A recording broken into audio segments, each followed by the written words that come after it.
ஜெய் வாசவி, வாழ்க வளமுடன். நற்பவி நற்பவி. ஜெய் ஸ்ரீராம். சித்திரை மாதம், ஹஸ்த நட்சத்திரம், சதுர்த்தசி, சித்த யோகம், திருமாலிருஞ்சோலை கள்ளழகர் எதிர் சேவை. இன்னைக்கு உலகமே கொண்டாடிட்டு இருக்கிற மதுரையின் மாணிக்கம் கள்ளழகர் தாங்க. அப்புறம் மீனாட்சி சொக்கநாத ரதோற்சவம், உமாபதி சிவாச்சாரியார் குரு பூஜை, கருவூரார் குரு பூஜை. இவ்வளவு விசேஷங்கள் அடங்கிய இந்த சித்திரை மாதம் திங்கட்கிழமை நமக்கு ஒரு வரப்பிரசாதம் தான். போன வருஷம் நாம மதுரை மீனாட்சியை பார்த்தப்போ கொஞ்சம் மீனாட்சி அம்மைய, வைகைய, குண்டோதர பூதத்தை இப்படி பார்த்தோம். இன்னைக்கு கொஞ்சம் மதுரை மீனாட்சியும், கொஞ்சம் மதுரை மாணிக்கமான கள்ளழகரையும் பார்ப்போம்.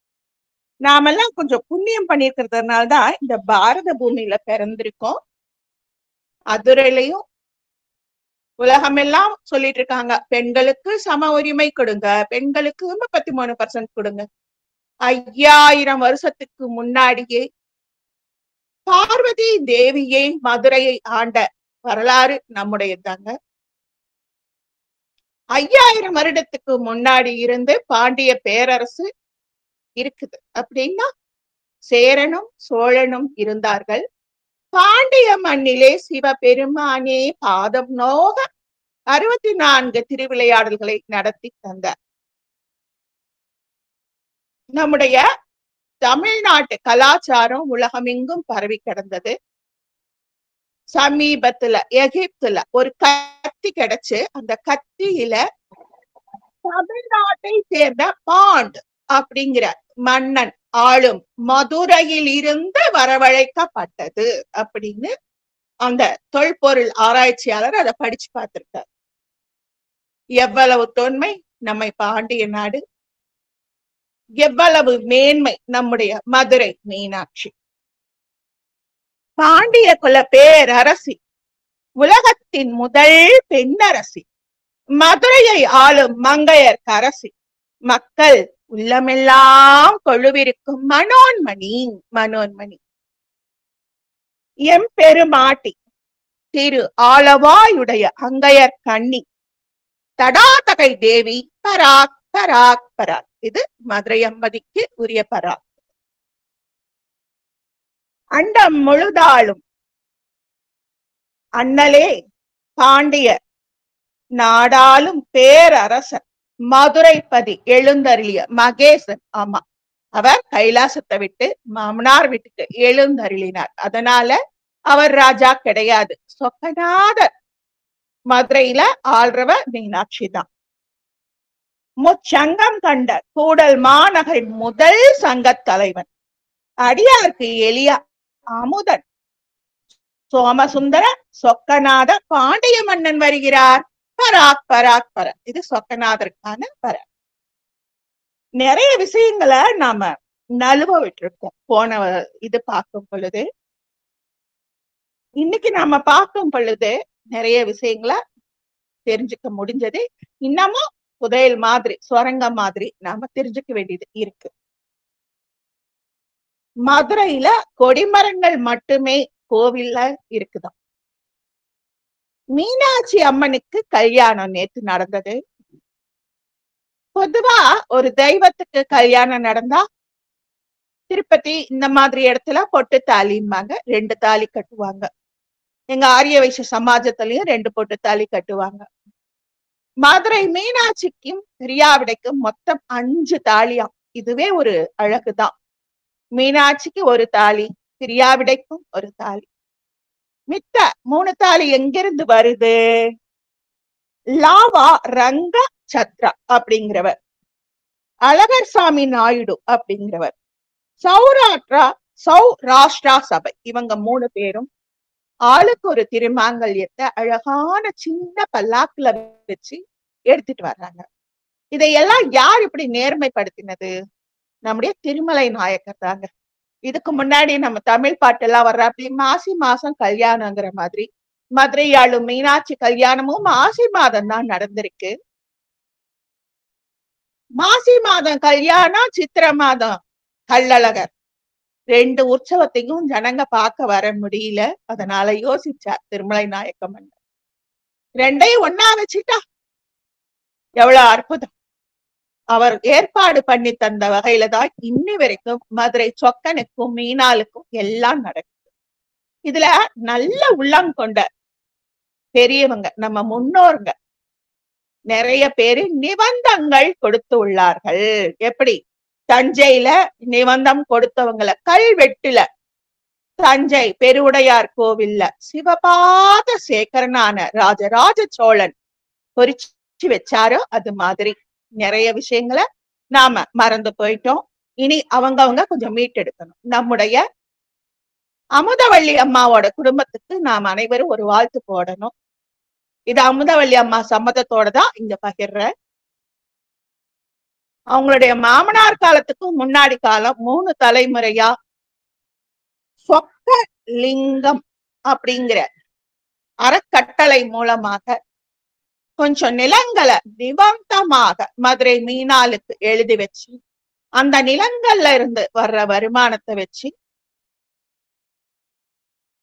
நம்ம அமுதவள்ளி அம்மாவோட மாமனார், அவங்களுக்கு முன்னாடியும் ஒருத்தர், இப்ப அமுதவள்ளி அம்மாவோட மூத்த விஸ்வநாதன் ஐயாவோட அண்ணா, இவங்க நேத்து கல்யாணம் முடிஞ்சதும் சாயங்காலம் பூப்பல்லாக்கு அப்படின்னு அம்பிகை வர்றா இல்ல, வீதி வளம் எல்லா ஜனங்களுக்கும் மதுரை மீனால் தனியா ஒரு பல்லாக்குல, பின்னாடி சொக்கனும் பெரியாவிடையும் ஒரு பல்லாக்குலையும் வரும் பொழுது அந்த பூ பல்லாக்குக்கான பூக்கள் உபயோகம் பண்றாங்க பாத்தீங்களா, அந்த பூக்களுக்கு ஆகிற செலவை இவங்க குடும்பம் ஏத்துட்டு இருக்கு. சொக்க லிங்கம் பிள்ளை. இது மாதிரி நிறைய பேர். நம்ம அமுதவல்லி அம்மாவோட நாத்தனார் பாவக்கா மண்டபம் அப்படிங்கிற ஒரு மண்டபத்துல அங்க அவங்க கைங்கரியம் நடக்குது. மதுரை அப்படின்னாலே மது உரையும் ஊர். மது அப்படின்னா அழகு, ஆற்றல், அழகு. அந்த அழகான காயாம்பு நிறமேனி நம்முடைய அழகு சொக்கர், அவனுக்கு அங்க மதுரையில கள்ளழகரா சேவை சாதிக்கும் பொழுது அந்த காயாம்பு பூக்குதாங்க. அந்த காயாம்பு அந்த பருவத்துல பூக்குதான். அது எல்லாமே இசைஞ்சு வருது இயற்கை. கள்ளழகர் அப்படின்னாலே மனதை கொள்ளை கொள்ளும் கள்ளழகர். கொண்டையில குத்திட்டியாங்க. அப்ப எவ்வளவு பெரிய ஆக்கிருதி, எவ்வளவு பெரிய ஈட்டி, அதை எவ்வளவு பெரிய கொண்டையில சொருகணும். கையில ஜாகிதாடு அப்படிங்கிற ஒரு பூமராம் இன்னைக்கு சொல்லக்கூடிய ஒரு ஆயுதம். குத்தீட்டி, ஈட்டி, ஜாகிதாடு அப்படிங்கிற ஆயுதங்களோட இறுக்கி கட்டின அந்த வேஷ்டியோட அப்படியே அழகு ததும்பும் அலங்காரத்தோட, அந்த அலங்காரத்துக்கான பொருட்களை எல்லாம் நம்முடைய மதுரை 18ஆம் படி கருப்பண்ண சுவாமி அவரோட அனுமதியோட தான் வாங்கிட்டு வரணும். நம்முடைய மதுரை 18ஆம் படி கருப்பண்ண சுவாமி கிட்ட அனுமதி வாங்கிக்கிட்டு அதுக்கப்புறம்தான் அவருக்கான அபிஷேக தீர்த்தம், ஆடை ஆபரணங்கள், நைவேத்தியம் எல்லாமே 18ஆம் படி கருப்பண்ண சுவாமியோட அனுமதியோட தான் கள்ளழகருக்கு சேமிக்கப்படும். ஏன்? கள்ளழகரோட அழகு லாவண்யத்தை பார்த்து கேரளாவில இருந்த ஒரு ராஜா நிறைய மந்திரவாதிகளை அனுப்பி கள்ளழகரை கவர்ந்துட்டு வாங்கன்னு அனுப்ப, அப்போ தலைமை ஏற்று வந்தவர் தான் இந்த 18ஆம் படி கருப்பண்ண சுவாமி. வந்தவர் அந்த சொக்கி நிக்கிற அந்த அழகனோட கள்ளழகரை பார்த்து தானும் சொக்கி போய் இங்கேயே தங்கிட்டார். அதனால இன்னைக்கு வரைக்கும் நம்முடைய அழகருக்கு என்ன செஞ்சாலும் 18ஆம் படி கருப்பண்ண சுவாமி கிட்ட அனுமதி வாங்கிக்கிட்டு தான் செய்யறாங்க. இந்திய விழாக்களில் பிரசித்தம் மாபெரும் கூட்டம் எல்லாமே மதுரை சித்திரை திருவிழா தான். மிக பழமையான நகரம். கிரேக்கத்தின் ஏதென்ஸ், இத்தாலியின் ரோம், அரேபியாவின் பாக்தாத், இஸ்ரேலின் ஜெரிகோ, சிரியாவின் டமாஸ்கஸ், எகிப்தின் எல்கா, யஸ்னா சீனாவின் பிஜிங் போன்ற நகரங்களை விட மிக மிக பழமையான. இந்தியாவின் காசி புண்ணிய நகரம்னு சொல்றோம், ராமேஸ்வரம் புண்ணிய நகரம் சொல்றோம். அங்க விழாக்கள் 2 வருஷம் தடைப்பட்டு போச்சு. திருவிழாக்கள் தடைப்படுவது புதுசு அல்ல. வரலாற்றிலே கலப்பிரர்கள் காலம், புத்த சமண ஆட்சியின் இந்து விரோத காலம், ஆப்கானிய சுல்தானிய கொடுங்காலம், ஆங்கிலேயரின் போர்க்காலம் என பல இடங்களில் தடைப்பட்டு மீண்டது. தமிழ் பொதிகையில் பிறந்தாலும் மதுரையில் தான் வளர்ந்தது. 3 சங்கம் வச்சாங்க. அந்த பொற்றாமரை குளத்துல சங்க பலக வச்சாங்க. நிறைய விஷயங்களை நாம பார்க்கலாம். இன்னைக்கு கொஞ்சம் அப்படியே தாண்டிட்டு போலாம். காஞ்சி மாநகரம், கும்பகோணம் எல்லாம் பின்னால உருவான நகரங்களாம். கும்பகோணம் நம்ம சொல்றோம் அமுதம் விழுந்த இடம் கும்பகோணம். அது ஆதி கும்பகோணமும் இன்னைக்கு இருக்கு. அதே மாதிரி மதுரையை பத்தி காஞ்சி அப்படின்னு ஒரு சொலவட சொல்றாங்க. மதுரை காஞ்சி அப்படிங்கிறாங்க. மதுரைய மதுர காஞ்சி அப்படின்னு சொல்றாங்க. திருவிளையாடல் புராணம் 49வது படலமாக திரு ஆலவாயான படலத்தில் இருந்துதான் தொடங்குதான். அதுவரை 4 மாட கூடல் அப்படின்னு தான் மதுரை அழைக்கப்பட்டிருக்கு. அந்த ஊரானது கீர்த்தி பாண்டியனுக்கு மகனான கீர்த்தி பூஷண பாண்டியன் காலத்துல பெரும் ஊழியினை சந்தித்தது. இப்ப 2004 எப்படி ஒரு சுனாமியோ அப்ப ஒரு கடல்கோள், அதுக்கு முன்பே பூம்புகார் கடலில் மூழ்கியதை போல் ஒரு பெரும் இயற்கை பேரிடர். அந்நேரம் பாண்டிய நாடு பெரும் அழிவினை சந்தித்தது. அந்த அழிவில இருந்து பாண்டிய நாட்டை மீட்க சிவனே வந்தார். அவரே சந்திரகுல பாண்டியர்களை தோற்றுவித்தார். சந்திர சேகர பாண்டியனை மன்னனு மாற்றினார். அப்பொழுது பாம்பு ஏந்திய சித்தன் வடிவில் வந்ததால் ஆலம் என்னும் விஷம் கொண்ட வாயினை குறிக்கும் வகையில் ஆலவாய் நாதன் என சிவனார் பெரும் பெயரும் பெற்றார். ஆலவாய் ஆலயமாகி அந்த ஊருக்கு திரு ஆலவாய் அப்படிங்கிற பெயர் வந்தது. பொதுவா ஆலவாய் அப்படின்னாலே சிவாலயம் தானா. இன்னைக்கும் கூட கேரளாவுல அலுவா கூட்ட ஆலவாய் அப்படிங்கிற ஒரு ஆலயம் இருக்குது. இன்னைக்குதான் இது மீனாட்சி அம்மன் கோவில் சொக்கநாதன் உடனுரை மீனாட்சின்னு பேசிக்கிறோம். 1772 வருஷம் வரைக்கும் காம கோட்டமுடைய நாச்சியார், ஆளுடைய நாயனார் இப்படித்தான் அது வழங்கி வந்திருக்கு. 1772க்கு அப்புறம்தான் மதுரை மீனாட்சி சொக்கன் அப்படின்னு அழைக்கப்பட்டிருக்கு. சிவாலயத்துல தொடக்கத்துல சித்திரை மாத திருக்கல்யாண விழா கிடையாதான். பங்குனியில உத்திரம் இப்படித்தான் இருந்திருக்கு. பங்குனி உத்திரம் அன்னைக்கு திருப்பரங்குன்றத்திலயும் விமர்சையா இருந்திருக்கு. சித்திரை மாசம் மீனாட்சி கோயில எந்த விசேஷமும் கிடையாது. உண்மையான விசேஷம் மதுரைக்கு வடகிழக்கிலே சுமார் 20 கிலோமீட்டர் தூரத்திலே அமைந்திருக்கும் அழகர் மலையில் நடக்கும். வைணவத்துக்கும் சைவத்துக்கும் சற்று ஏற்றத்தாழ்வு இல்லாம மதுரை மக்கள் கொண்டாடி இருக்காங்க. திருமால் இரும் சோலை, அழகர் மலை என்றெல்லாம் அழைக்கப்படும் அந்த அழகிய வைணவத்தலம் புராதனமான வரலாற்றை உடையது. இந்த கோவிலில உரையும் சுந்தரராஜ பெருமாள் ஆழ்வார்களால் மங்களாசாசனம் செய்யப்பட்டவர்.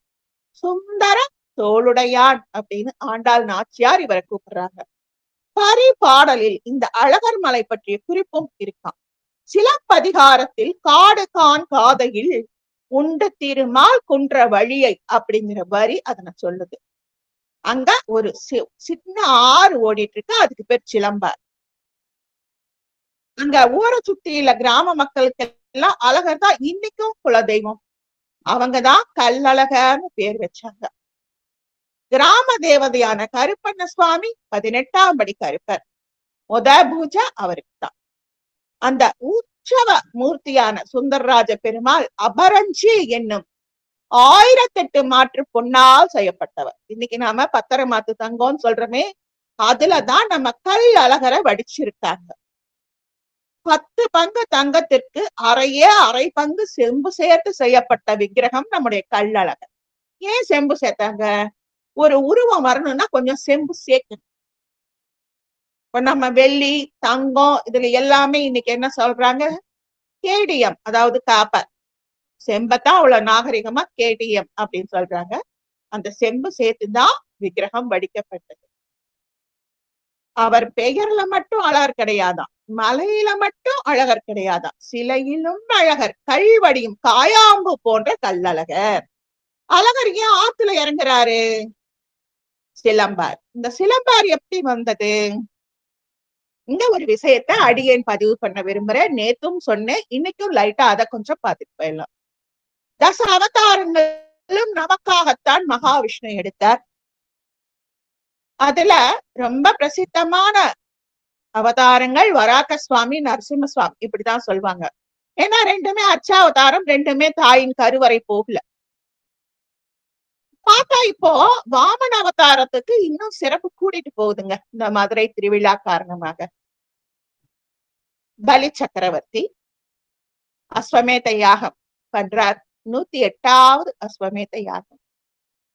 இந்த அஸ்வமேத யாகத்தை தினம் தினம் நம்ம உடம்புல நாம பண்ணலாமா? எப்படி பண்றது?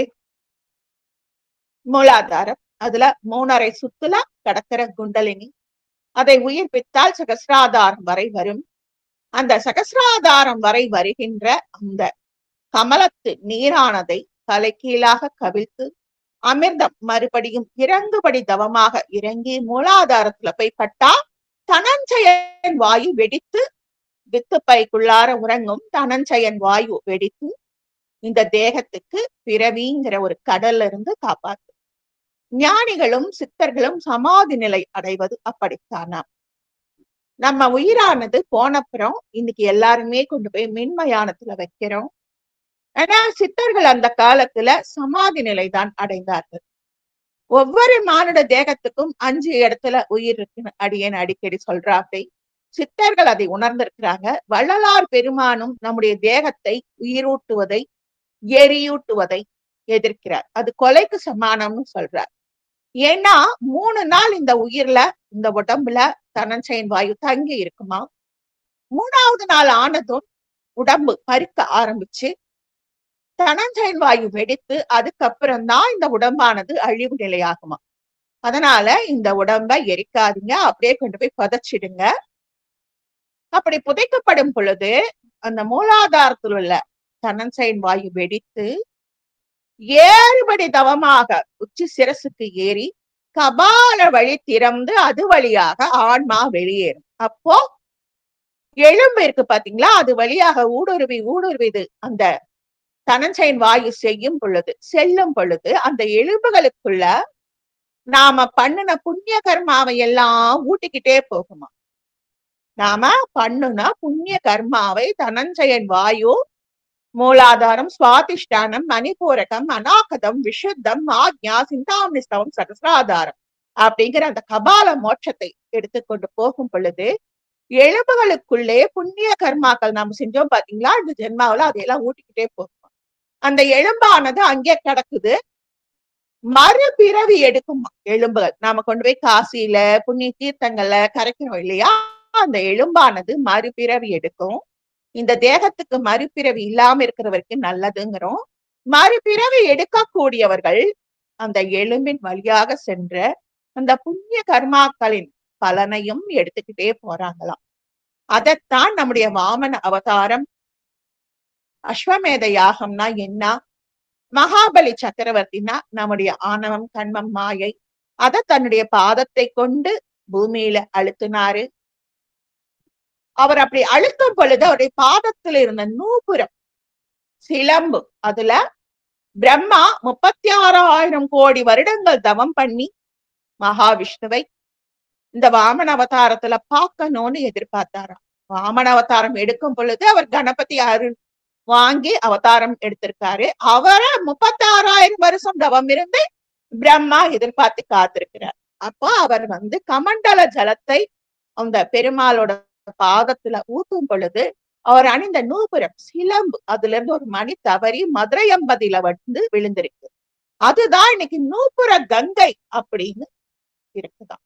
நம்முடைய கங்கா தேவி எப்படி கோமுக் அப்படிங்கிற இடத்துல எந்த இடத்துல இருந்து உற்பத்தி ஆச்சுன்னு கண்டுபிடிக்க முடியாம இருக்குதோ, இந்த நூப்புற கங்கையும் அப்படித்தான். எங்க இருந்து உற்பத்தி ஆகுதுன்னு இன்னி வரைக்கும் தெரியல. ஆனா புனிதமான நதி. அதனாலதான் அத கங்கை அப்படின்னு சொல்றாங்க.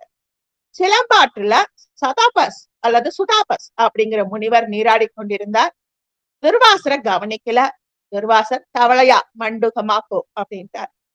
சாப விமோச்சனம் கேட்க வைகை ஆற்றுல தாவம் செய்ய அழகர் பெருமான் வந்து சாப விமோச்சனம் கொடுப்பார். அதன்படியே வைகை ஆற்றில் தவம் செய்து கொண்டிருந்த மண்டூகா மகரிஷிக்கு அழகர் காட்சி தந்து சாப விமோச்சனம் கொடுக்கிறார். இதுக்காகத்தான் ஒவ்வொரு சித்ரா மாசம் சித்ரா பௌர்ணமி அன்னைக்கு வைகை ஆற்றின் கரையிலே மதுரைக்கு வடமேற்கிலே சமயநல்லூருக்கும் சோழவந்தானுக்கும் இடையிலே உள்ள தேனூர் அப்படிங்கிற ஊர்ல நடைபெற்று கொண்டு இருந்தது.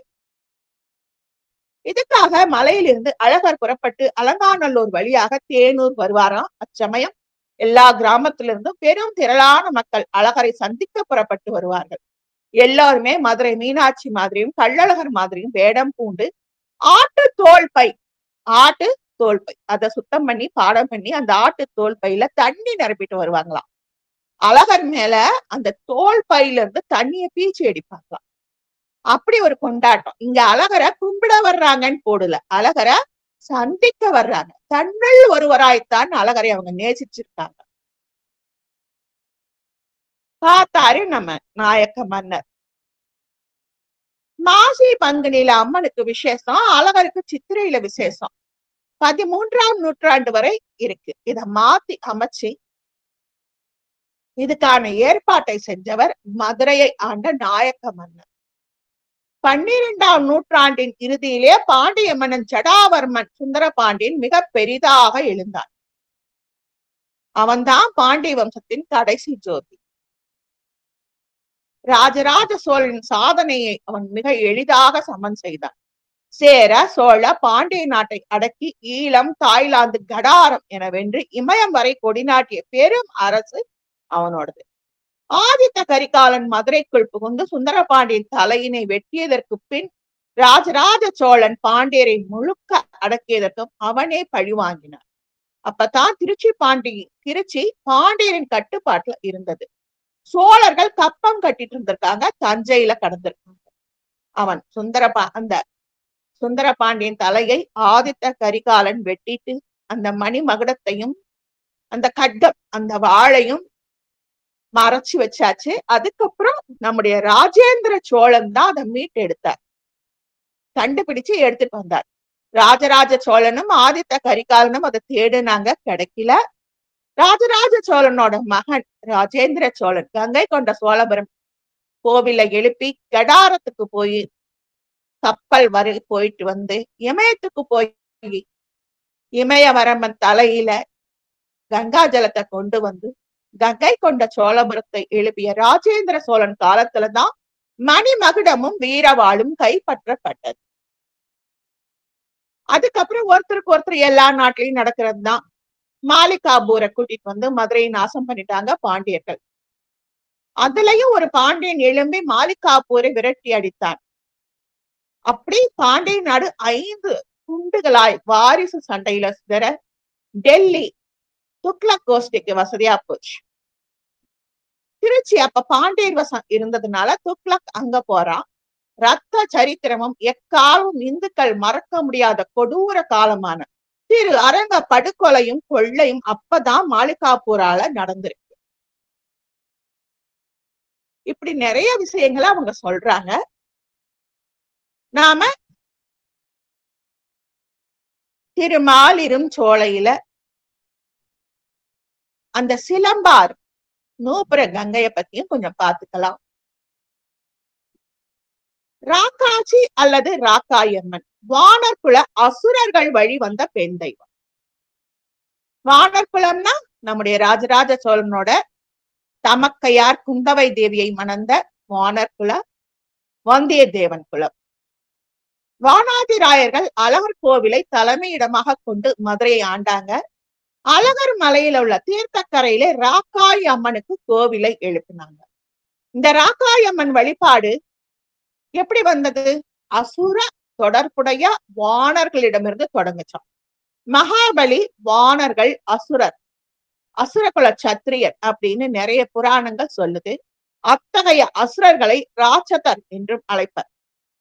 பெண்களை ராட்சசி என்பார்கள். அதனால ராக்காட்சி அப்படின்னு அவங்களை கூப்பிட்டிருப்பாங்க. வானர்குல அசுர வழிவந்த பெண் தெய்வம் என்பதாலேயே ராட்சசி என்று அழைக்கப்பட்ட தெய்வம் இன்று ராக்காச்சி, ராக்காயி அப்படின்னு கூப்பிடப்படும். நம்முடைய தேவர்கள் அசுரர்களை பத்தி நம்ம அடிக்கடி பாக்குறோம். தேவர்களோ அசுரர்களோ தனித்தனியா உருவாகிறது கிடையாதுங்க, மனசுதான். நாம நல்ல பாதையில போயிட்டு இருந்தா நாம என்றைக்குமே தேவன்தான். நம்ம பாதையை விட்டுட்டு கொஞ்சம் தடம் பிறழ்ந்து அடுத்தவங்களை சீடி பார்த்தா அந்த இடத்துல இருந்தே அவன் அசுரன் தான். நம்முடைய பிரகலாதன் இரண்யகசிபுவுக்கு மகனாக பிறந்தாலும் தேவர்களாக உருவாக்கப்பட்ட அவருடைய வம்சாவளிதான் மகாபலி சக்கரவர்த்தி.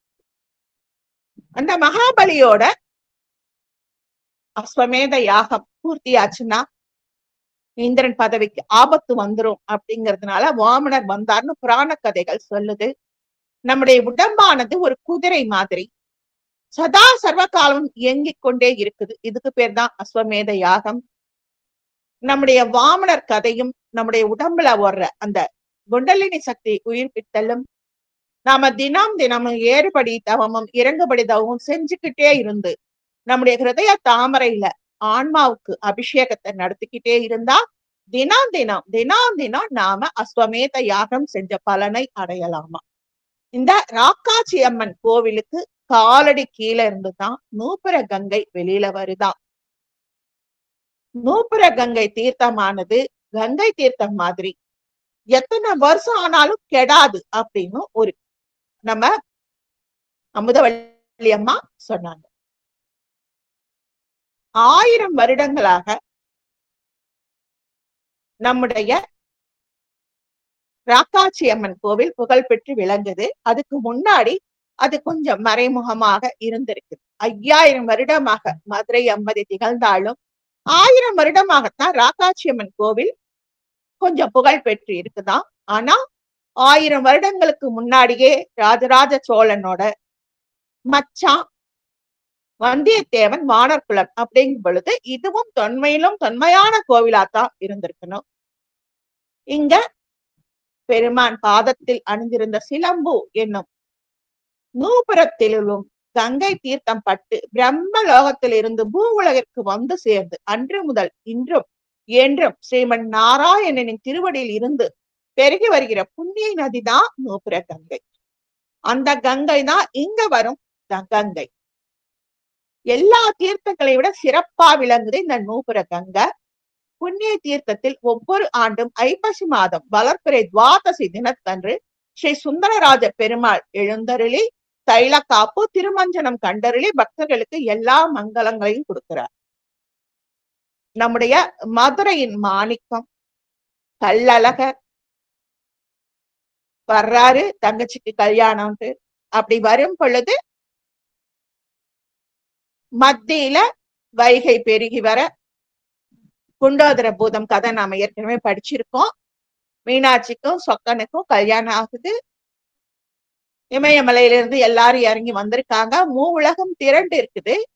மீனாட்சி அம்மைக்கு தான் ஒரு இளவரசி பட்டத்து ராணிங்கிற ஒரு கர்வம் பெருமிதம் இருக்கு. என்ன நாங்க மலை மாதிரி குமிச்சு வச்சிருக்கோம் ஒவ்வொரு அன்னங்களையும், உங்க ஆளுங்க கம்மியா இருக்காங்களே அப்படின்னு ஒரு வார்த்தை சொல்லிடுறாங்க. அதனால சிவனார் ஒரு 3 பூதங்களை மட்டும் கொண்டு வந்து உட்காத்தி வச்சு இவங்களுக்கு சோறு போடு அப்படின்னு சொல்ல அந்த குண்டாதர பூதம் சாப்பிட்டுக்கிட்டே இருக்கு. வெந்தது வேகாது எல்லாம் சாப்பிட்டுட்டு தண்ணி தண்ணி தண்ணின்னு அலறுது. அதனால பெருமான் அந்த பூதத்தை கூட்டிட்டு போய் இங்கே வா அப்படின்னு கூட்டிட்டு போய் ஒரு இடத்த காட்டி கை வை அப்படிங்கிற அந்த கை வைன்னு சொன்ன இடம் தான் இன்னைக்கு வைகை. அந்த வைகை நதியானது வேலை முடிஞ்சதும் என்ன ஆயிடுச்சான், பூமிக்குள்ளாரியே போயிடுச்சான். ஏன்னா என்னுடைய சிவனாரின் தொண்டையிலே நீளமா இருக்கிற விஷம் காரணம் எது? ஆலகால விஷத்தை அவர் உண்டதுனால நானும் மறுபடியும் வைகையா இருந்து கடல்ல போய் கலக்க விரும்பல. நான் பூமிக்குள்ளார போயிடுறேன்னு பூமிக்குள்ளார போயிடுச்சு அப்படின்னு புராணம். ஆனா அந்த வைகையை மீட்டெடுத்துதான் முல்லை பெரியாறு அணை கட்டப்பட்டதாம். இது மாதிரி நிறைய செவிவழி செய்திகளும் நிறைய கதைகளும் சொல்றாங்க.